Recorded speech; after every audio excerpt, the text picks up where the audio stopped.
உங்ககிட்ட இப்போ ஒரு 500 ரூபா இருக்கு. அதை 5000 ஆக்க முடியுமா? ஸ்டாக் மார்க்கெட்ல பண்ண முடியும். அதை எப்படின்னு தெரிஞ்சுக்கிறதுக்கு முன்னாடி ஸ்டாக் மார்க்கெட்னா என்ன, ஸ்டாக்ஸ்னா என்ன அப்படின்றத ஜஸ்ட் 2 மினிட்ஸ்ல பார்க்கலாமா? ஸ்டாக் மார்க்கெட்னா என்னன்றத சிம்பிளா சொல்லணும்னா, ஒரு கம்பெனியோட ஓனர்ஷிப்பை வாங்குற இடம். ஃபார் எக்ஸாம்பிளுக்கு நான் ஒரு பேக்கரி வச்சிருக்கேன். அந்த பேக்கரியோட பிசினஸ் நல்லாவே போகுது. இப்ப எனக்கு ஒரு ஐடியா, என்னோட பேக்கரியை நான் அடுத்த கட்டத்துக்கு கொண்டு போகணும் அப்படின்னு சொல்லிட்டு. சோ அப்போ எனக்கு கையில அமௌண்ட் வேணும். என்கிட்ட கையில அமௌண்ட் சுத்தமா இல்ல. பேங்க்ல போய் லோன் வாங்கவும் எனக்கு விருப்பம் இல்லை.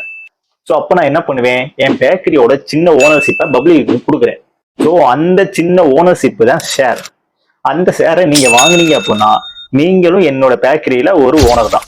இப்போ ஸ்டாக்ஸ்னா என்னன்னு சொல்லிட்டு பார்ப்போம். என்னோட பேக்கரியை க்ரோ பண்றதுக்கு 1,00,000 ரூபாய் வேணும். அந்த 1,00,000 ரூபாய ஒரே ஆளையும் நான் நம்பி கொடுக்க கஷ்டம் தான். அதே இதை 1,00,000 ரூபாய 1000 பங்கா பிரிச்சேன் அப்படின்னா ஒரு பங்கோட வெளி 100 ரூபா.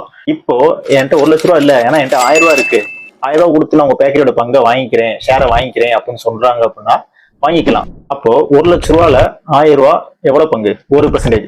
அப்ப என் பேக்கரியோட ஓனர்ஷிப்ல 1% அவருக்கும் பங்கு இருக்குன்னு அர்த்தம். ஸோ இதுதான் ஸ்டாக்ஸுக்கான டிஃபரன்ஸ்.